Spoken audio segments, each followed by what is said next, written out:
Neha. Hi, Mummy. What book are you reading today? Pinkalicious Fairy House. Pinkalicious Fairy House.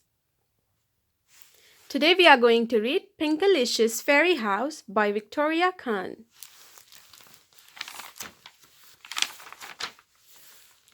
Pinkalicious Fairy House. It was spring, my favorite season. I love how the sky looks like cotton candy at sunset. Every spring, our garden comes alive with blossoms of every color. I know why our garden is so beautiful. It's because of the fairies. Fairies come to our yard and sprinkle fairy dust to make the plants grow. I have never seen them, but I know that they are real. I can see sparkles outside my window. This spring, I had a plan. I would see the fairies. Pinkalicious, what are you doing? Asked Peter as I collected twigs and leaves.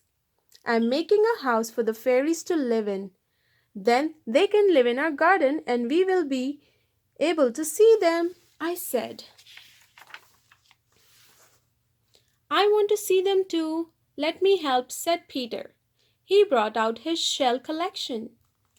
Let's build the house here in the garden, I said. Fairies are sure to come this way. Piece by piece, we built a little house. I wove buttercups around the door. Peter made a pathway with his shells.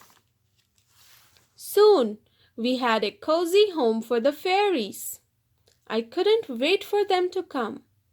Every day, I watched the house from my swing.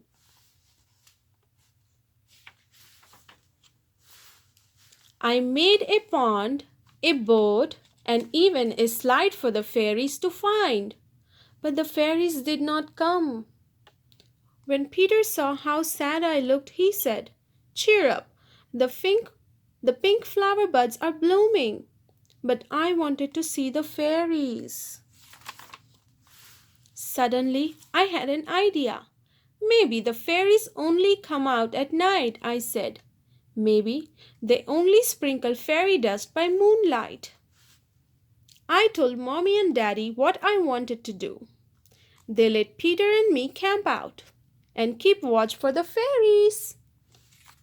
That sounds interesting, right, Samia? You didn't before camping.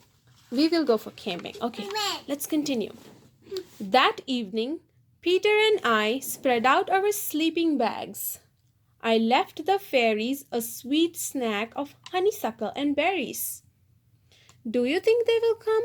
Asked Peter. Yes, I said, and added in a whisper, I really hope so. We told each other stories until Peter fell asleep.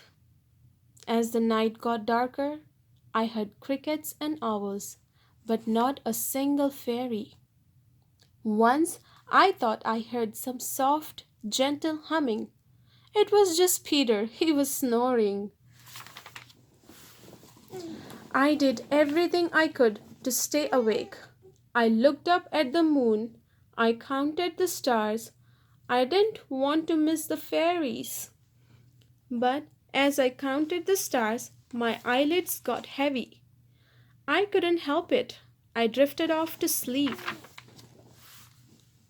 The next thing I knew, I heard a bird singing.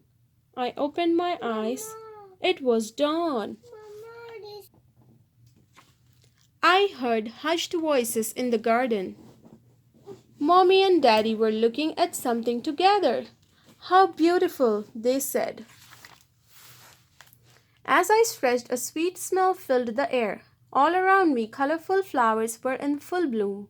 I looked at the fairy house. The honeysuckle and berries were gone. The fairies came. I cried. They came, but I missed the whole thing. Peter started to sniffle. Don't cry. Look, I said.